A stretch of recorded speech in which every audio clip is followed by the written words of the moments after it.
Pittsburgh CLO's 2026 PNC Summer of Musicals. Feel the music with Beautiful, the Carole King musical, the inspiring story of a girl from Brooklyn who became a chart-topping legend. Mean Girls, the fiercely funny smash hit musical based on Tina Fey's hit film.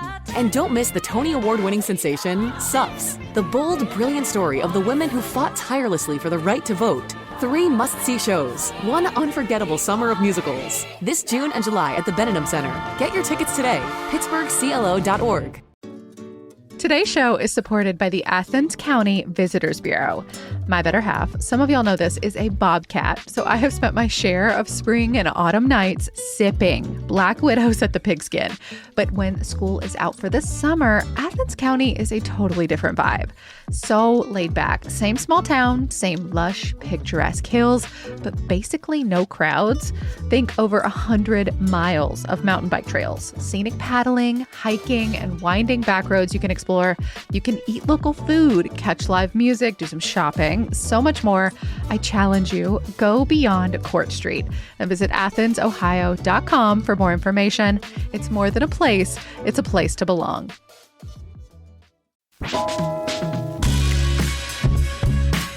This is CityCast Pittsburgh. I'm Megan Harris, and here's what Pittsburgh's talking about. There are so many fun things to do during a Pittsburgh summer. I know I said I'm a solstice girly, that's when the season starts, but y'all, the sunshine this week is really swaying me. If you need a minute to yourself with all these activities, maybe out in nature, consider exploring our city steps. They are literal staircases. There are hundreds of them all up and down our hillsides, and they were Pittsburgh's first form of mass transit. If you check them out these days, you get a little exercise, sort of a hands-on history lesson, and also just the most gorgeous, unique views of our skyline. Today, we're revisiting a little field trip where I got to talk to 3 Pittsburghers on a set of city steps who want to give us a new perspective on these very old, sometimes whimsical, sometimes treacherous paths up and down our very steep hills.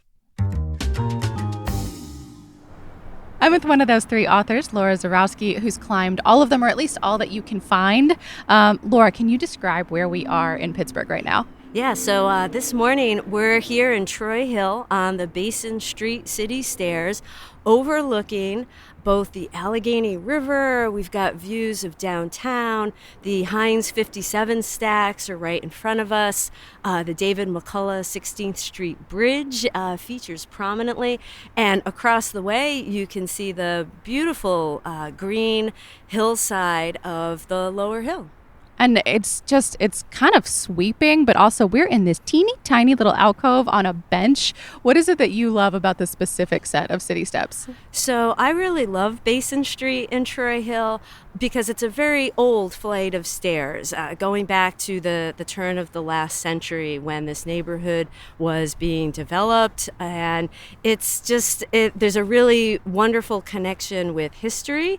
And today it has such an incredible view of downtown. And when you see the downtown area, we're able to see all of the different layers of history, you know, the modern day skyscrapers that are being built, but also you can see what were the skyscrapers of 100 years ago, you know, the buildings that were 10 or 12 stories tall that, you know, made national headline news when they were engineered and constructed. So it's just a really lovely, quiet spot to, I don't know, just kind of meditate on the city. I love it here. Yeah, and kind of tucked between a bunch of backyards too, which is kind of fun. You do really get a sense of the age of the space. Yes, it's still a very residential neighborhood here. Yeah, and I don't want to leave anyone out. We are rolling extremely deep today. Producers Sophia and Mallory are here with us, editor Francesca, along with your co-authors, Matthew Jacob. Hello.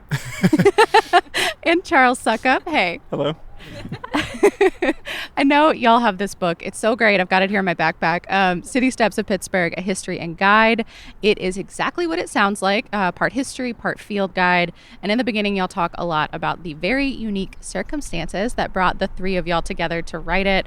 Laura, take us back to the Instagram space and your handle, Missteps. Yes. So 7-8 years ago, I was still relatively new to Pittsburgh, had only been living here a few years at that point, and I came upon one of Bob Regan's books. Now, Bob Regan is a University of Pittsburgh Pitt engineering professor who back in the late 1990s set out to You make discover. that sound so far away, like late 1990s, the late 1900s. Well, it was 25 years ago at this point, more than 25 years ago. That does seem like a long time. And so Bob had written two books in the very early 2000s, and I found one of them at a local store and thought to myself, I wanted to get to know Pittsburgh more. I wanted to walk around more, and I had started to notice the city steps and was very curious and kind of fascinated to realize that there were hundreds of them. He'd made such a huge strides in that. I think, if I'm getting it right, he mapped 739 sets in 66 neighborhoods. So Yes. like 2/3 of the city. That's pretty solid. And Bob did all of that at a time before we had all of the technology that we have today. So there were no online maps of where the city steps were. GPS didn't really even fully exist at that point. And we're going to talk more about that because your co-conspirators had a lot to do with what we know now. Absolutely. So I just started recreating Bob's journey, and his City Steps book kind of lists the city steps that he found in order. And I thought, well, I'm just going to go out and I'm going to do that. And so I started Missed Steps, Missed Connections with Pittsburgh's City Steps, and I was sharing it on Instagram, and I had a blog and whatnot. And through that, really kind of got connected with a very large community of people, both in Pittsburgh as well as people who were from Pittsburgh but living far away, who really connected with the city steps and had great memories of them. And so I always feel very grateful that I kind of stumbled into something that really had a much bigger life of its own, that the city steps are something that was just so important and very memorable to so many Pittsburghers. And I think stumbling is putting it lightly. Like, you found over 100 more of these steps. I think Yes. that's pretty impressive too. Matthew, you were working for the city's Department of Public Works, as I understand it, creating our first ever digital database for infrastructure. I hope you don't mind me saying, you're not that old. Like, I'm amazed that we didn't have a digital database for this stuff. Yeah. So when I came to the city, we did not have maps of many of our pieces of infrastructure. So we didn't have. We had Bob's maps of the steps, but they hadn't been updated. But that's since like he a had made private them. citizen. That is not Yeah, the city.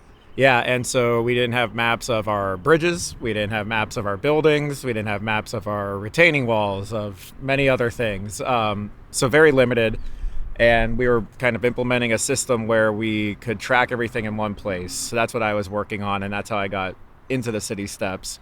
Because when I inherited Bob's mapping of it, I started looking on like Google Street View and stuff and realized a lot of these aren't here anymore. And so maybe before I put this system in place, we should kind of validate if they are around still. And so in my time working at the city, I went to all of the city steps in Bob's list and also additionally mapped additional city steps that were not in Bob's list. So Yeah. So, I mean, well, as the arbiter of this stuff, at least back in 2017 and beyond, like, what is our number? Do we know a city steps number?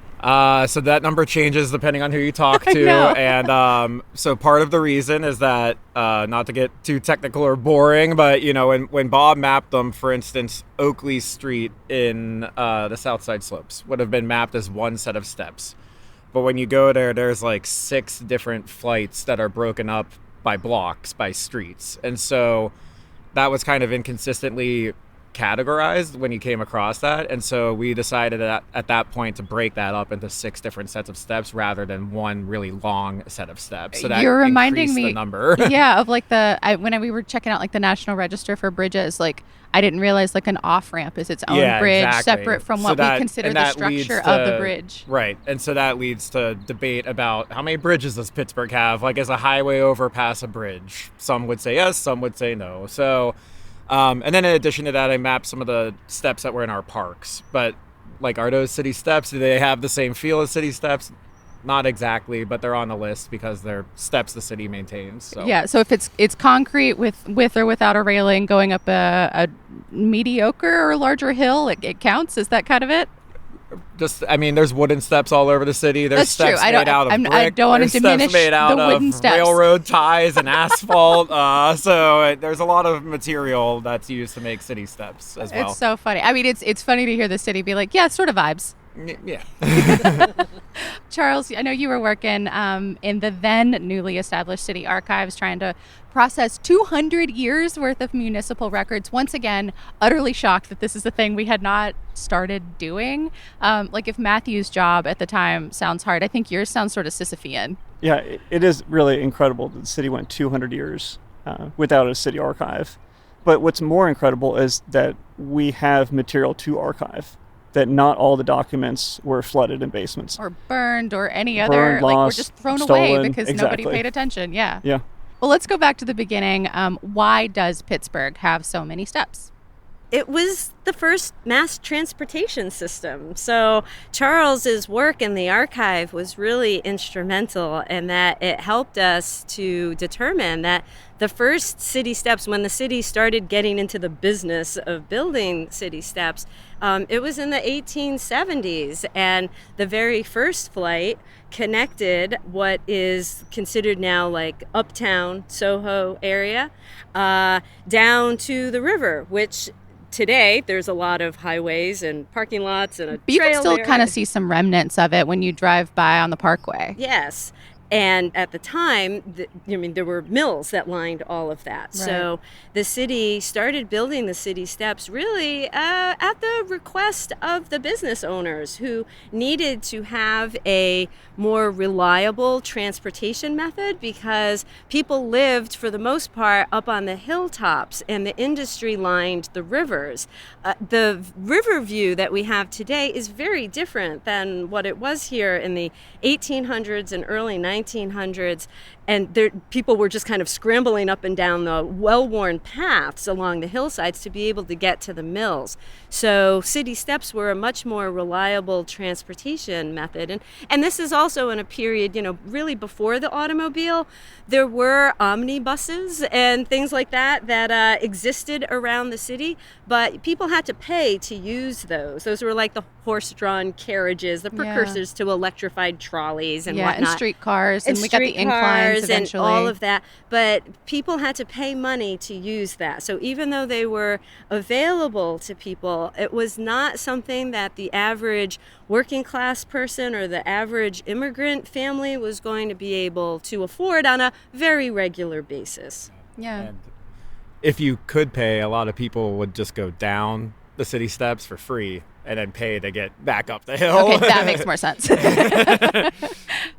What happened to all of these spaces as our industries changed? Because I think that's a really striking thing about your book. And also we can all see it if we ever pass by a set of city steps. Like some of them are stunning and in great shape. Some of them look like they were built 100+ years ago. Yeah. So a lot of steps that are built in concrete were built, they may have existed in wood prior to that, but a lot of them were built in the post-war era, right after World War II. And a lot of them have not been upgraded since. So a lot of the concrete steps that you see that look kind of similar are all, have had minor repairs made, but that's about it since the post-war era. And that's what got me interested in the steps a lot as I went to them. And especially, we always like to talk about Rising Main, which is over in Fineview. It's a very long concrete set of steps, but there's really not much there anymore. And it makes you stop and think, why was this built? Like, this had to have been built for a purpose at some time. So what's changed since then? And what had changed over there, for instance, is that the entire neighborhood of the East Street Valley was destroyed to make the highway that goes to the northern suburbs, essentially. And so at a time, there was a very dense neighborhood at the bottom, and people would use those steps. But now there's really not much there, and there's unfortunately not much practicality in fixing those steps because of how much it would cost to do, with not much of a utility to them anymore, unfortunately. So yeah. How do these systems get prioritized? Like, at what point does the city see this and say, like, oh, this is necessary infrastructure, we need to do something about this, we need to maintain it? Like, how does that calculus happen?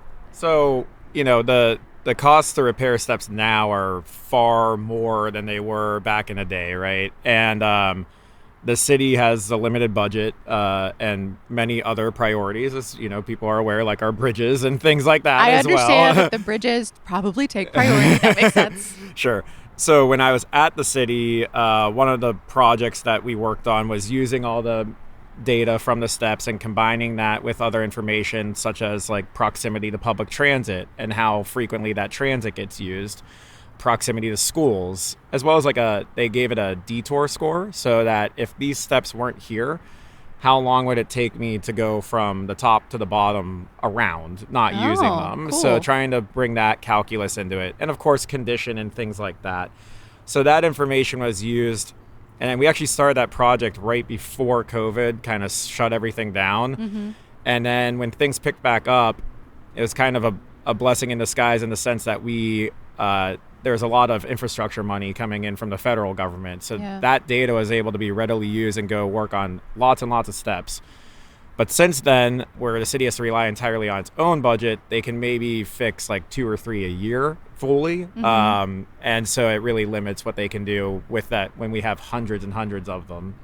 However, I always like to tell people that it's really important to use 311 and connect with your city council person wherever you live. If you don't know who your counselor is, go online and find out, because if you have, and this is city steps, this is sidewalks, this is like any of the infrastructure that's where you live, work, or play, if you see something that is not right, the railing is missing on a flight of stairs, or something has become loose, 311 it. It does not mean that it's going to be repaired the next day. Right. It may actually take up to a year, but persistent and consistent effort of reaching out, those requests are recorded, they are listened to, and even doing things kind of the old-fashioned way, which is, getting signatures from your neighbors. That is also a really important step, and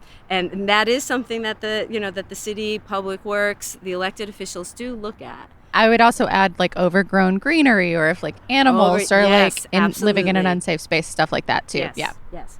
And if you do a 311, include lots of pictures, and don't say there's a broken step on a set of steps that's 300 steps long. Please say where it is, so that you don't make the guy who has to go look for it walk the entire set of steps to go figure out where the problem is. Yeah, absolutely. The more details you add, the better. Yeah, so before there was 311, people just used pen and paper. So inside the city Charles, archive, I love that you're bringing us back to basics here. we're currently processing a collection of essentially complaints to city council from 1911 up through the 1970s. Some are written on napkins, some are typed on fancy stationery, but they are all complaints, and a lot of them are city steps. Rialto Street used to have houses going down it. Yeah. And so we have letters from them saying Rialto Street is really steep. They would like the city to pave it because it wasn't paved for so long. Can you imagine going down Rialto on like something like gravel or dirt, especially with all of the rain we get? Yeah. And a lot of times, especially if it was a woman who's writing this letter, they probably knew that they might not have been looked at or might not have had as much importance. So they'd usually go to their husband or somebody else that had stationery to Carnegie Steel, and they would write their letter on the Carnegie Steel stationery. To kind of get some more attention to their plight. It's of living like there. writing an email with like your work signature, you or CCing somebody really important on it, Yeah, so yeah, make sure it exactly. gets seen. So, and then we also have the replies from council members. Sometimes they weren't replied to, but sometimes they were replied to, and that's a good way to get things done. I mean, do you have any sense of whether our historical council people took it any more or less seriously than our modern ones? Probably more, because they were more used, and in the book we mentioned that during one mayoral campaign, they were a topic of the campaign. There was the competitor to David Lawrence. He would go out the steps and do photo ops of how terrible condition they were and things like that. And so it's hard to imagine today a mayoral campaign going out the city steps to point out problems with the city. But I would argue that is topic. Very adjacent to what we recently witnessed in our most recent mayoral campaign. Infrastructure is still a topic, but it's not city steps. It's other things. So yeah. Fair enough. And then a lot of people used to get hurt on the city steps, either die or break their legs. And so they'd write letters and file lawsuits, so we know how much money they got paid out. And wait, how much money did they get paid out? a lot of money. And yeah, there may have been or may not have been some corruption back then, which led to some more lawsuits because people know if I went to this doctor and got this note, I could take it back to the city and, get whatever the payout was. Interesting. So there was a financial incentive for the city to reconstruct the steps in concrete, even though it costs a lot. They were also spending a lot on lawsuits from the decrepit wooden steps all over the city. So Yeah, I mean, we still spend a lot on lawsuits, but usually not for city steps these days.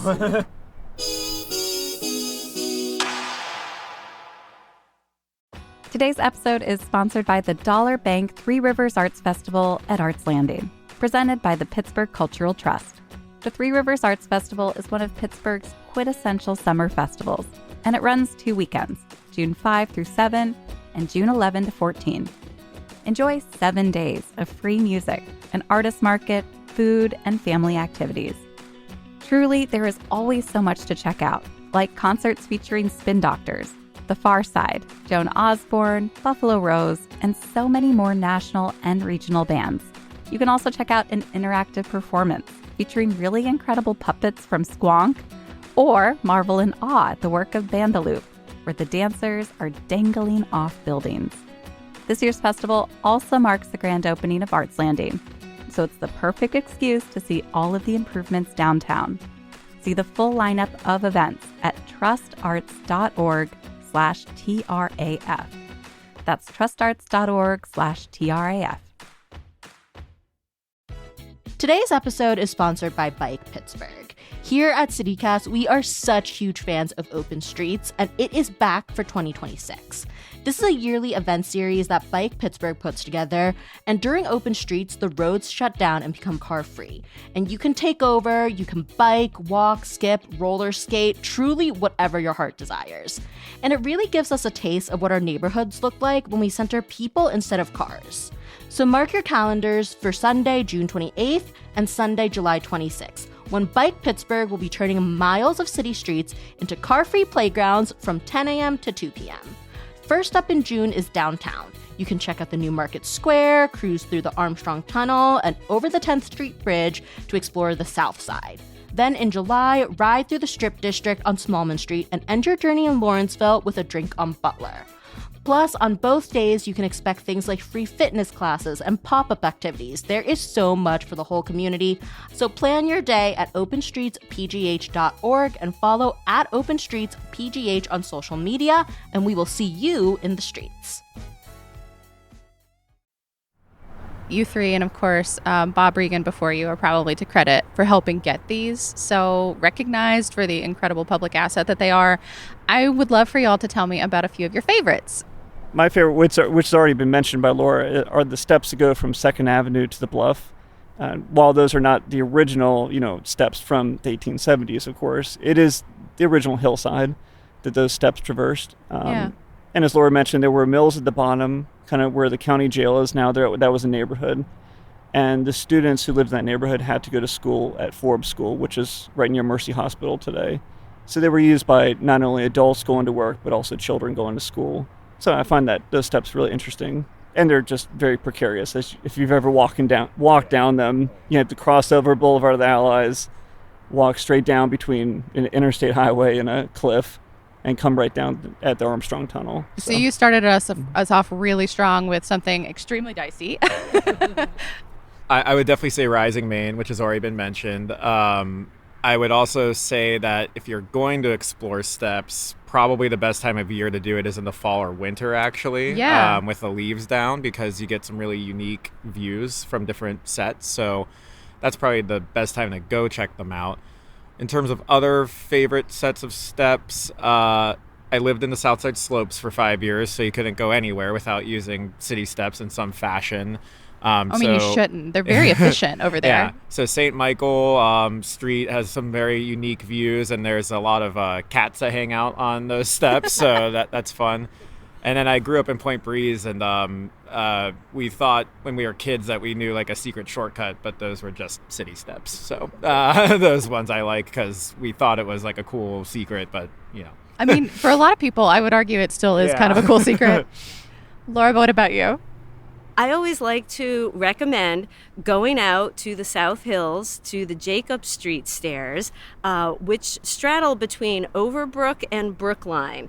It is the longest flight of city steps that you can really complete from top to bottom. That still exists, That still exists. But my real favorite part about all of this is that it does also run alongside the freight rail line, which I love. I know freight trains are very controversial, but they are such an important part of Pittsburgh's history and its growth and development, and it is still an active line. So for anyone that just likes to watch the trains go by, please be very careful, but you can, go near that area and see that. And once again, it's just a part of being in a place where history has been in continuous operation and being built for such a long period of time. And so I really like Jacob Street and that whole area. Yeah, and I also want to shout out the field guide portion of your book is just very fun. Like you've got lists of like the longest flights of stairs, the steepest streets in Pittsburgh. Do y'all ever find new ones? Do you ever think you found a new one, like furiously text each other and be like, wait, did we know about this one? Was this one on the list? So this is probably, maybe like 3 years ago, someone had messaged me about several flights of stairs that existed off of Gotham Street, which is in the Crawford Roberts section of the Hill District. And it's an area that once was extremely densely populated and is now, there is still residents that are there, but a lot of it is hillside that's overgrown. And it had shown me like some photos of these, very post-apocalyptic, photos of, crumbling stairs surrounded by greenery. And I went out and I explored, because that's what I like to do.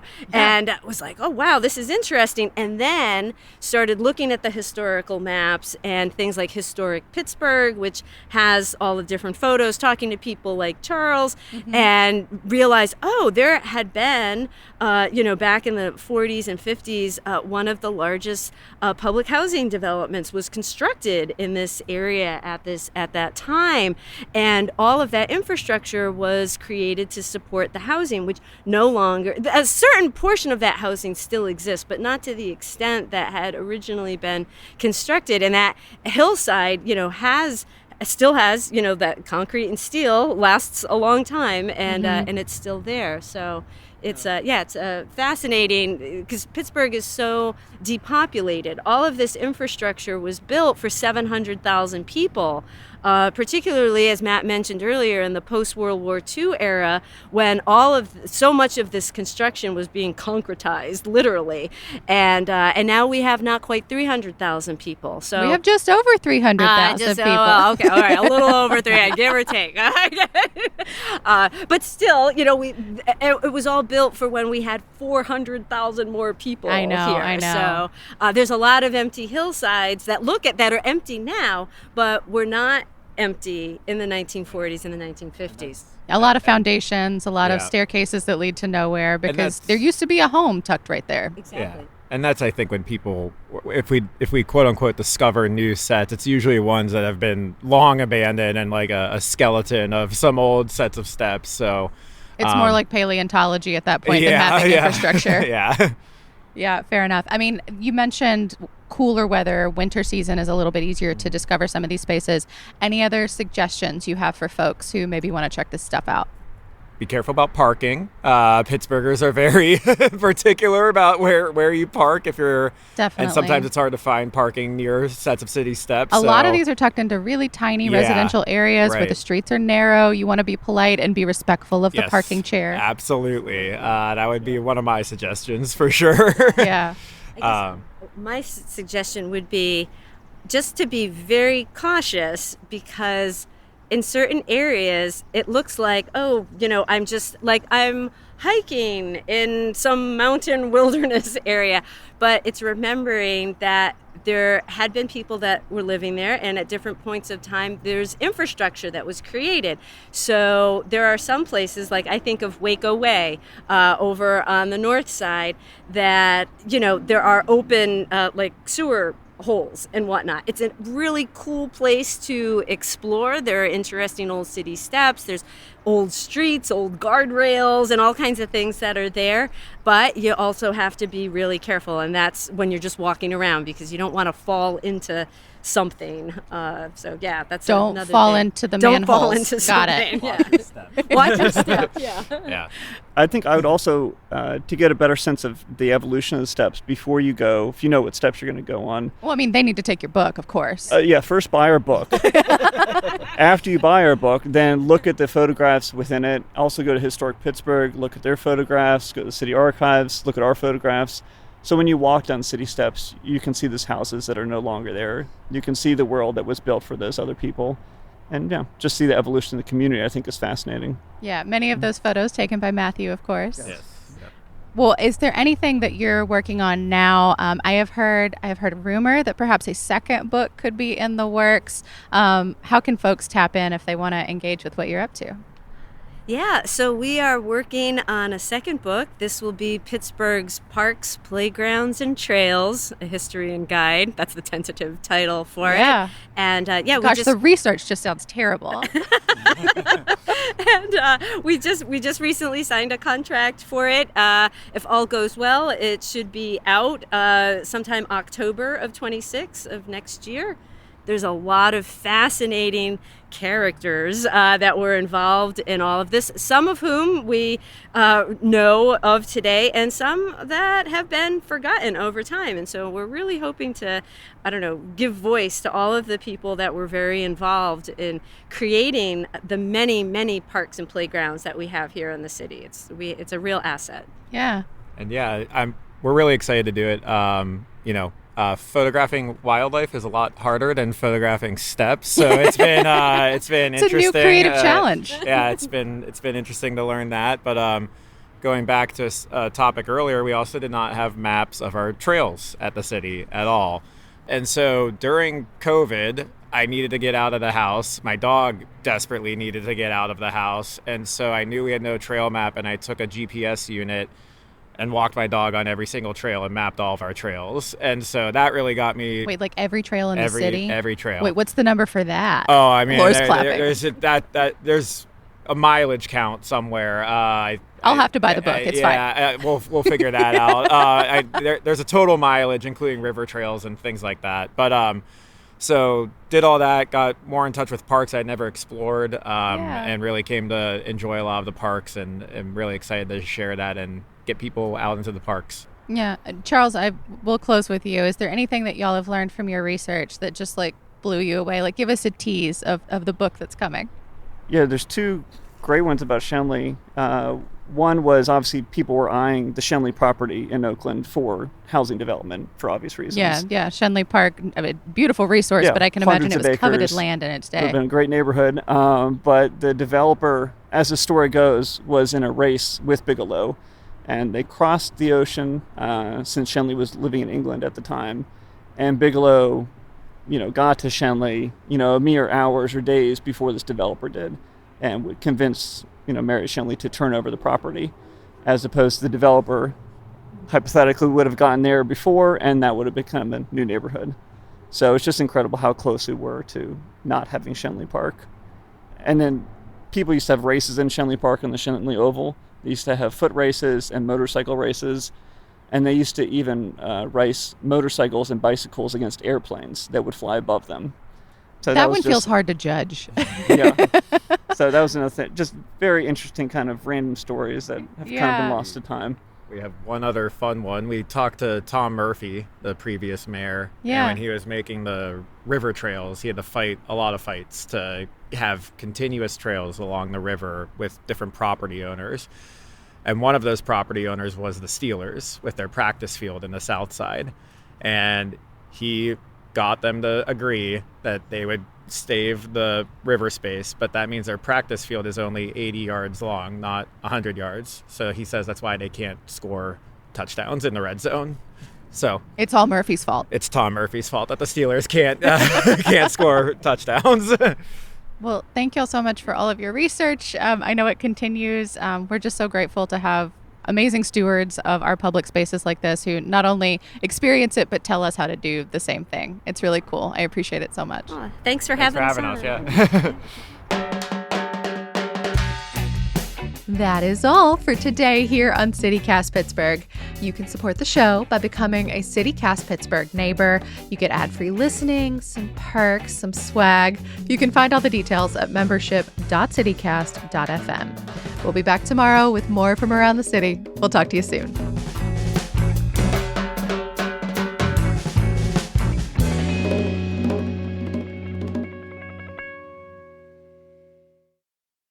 We were the #1 Pittsburgh book on Amazon for a while, and the #2 mass transportation book, right behind the CDL certification. So we were right there.